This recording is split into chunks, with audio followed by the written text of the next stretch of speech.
Slab में हुआ क्या, ये भी तो जानना समझना जरूरी है। और ये बताने के लिए तैयार है अंश हमारे साथ। अंश, क्या हो गया, इतनी तेजी है, ऐसे खराब बाजार, इन्होंने इंडेक्स देखा नहीं क्या? नहीं, बट बहुत ही बड़ी खबर है, उस लिहाज से यहाँ पे इतनी खरीदारी दिख रही है। अब ये जो इम्यूनो एक्ट करके जो कंपनी है, इसमें लॉरस लैब का करीबन 34% स्टेक है। और ये जो कंपनी है, इसने FY25 में पहली बार प्रॉफिट दर्ज किया है, जिसके चलते काफ़ी पॉजिटिविटी दिख रही है। इंटरेस्टिंग चीज़ ये है कि अगर हम FY24 का रेवेन्यू देखें तो उस वक्त 12 करोड़ का ही रेवेन्यू था, और अगर FY25 का हम प्रॉफिट बिफोर टैक्स देखें तो वो खुद अब 12 करोड़ का आया हुआ है।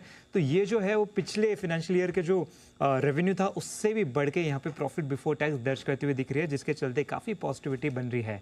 लेकिन इससे भी एक बड़ी बात यह है कि जो ये कंपनी है, इसने इंडिया में पहली मेड इन इंडिया काटी थेरेपी यानी नेक्सकार्ड 19 नाम से लॉन्च की है। ये एक एडवांस कैंसर ट्रीटमेंट थेरेपी है जिसकी कॉस्ट लगभग 30 लाख रुपए प्रति डोज है।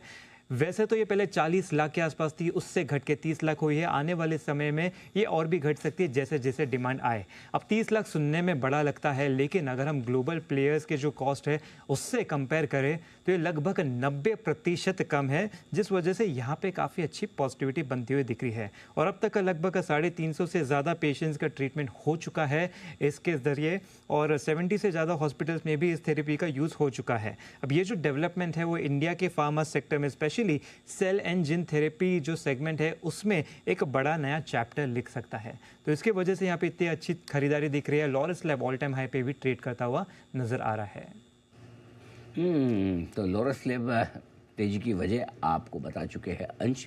कुछ बड़ी सफलताएं मिलती हुई दिख रही है ड्रग के मामले। कुणाल जी, चार्ट्स पर कितना सफल है ये स्टॉक?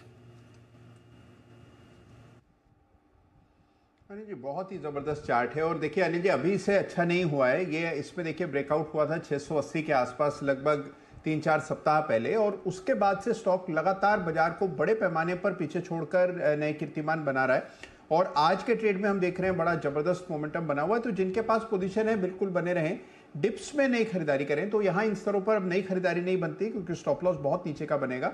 लेकिन जिनके पास पहले से लॉन्ग पोजीशन है, बिल्कुल मेरी राय में बने रहना चाहिए।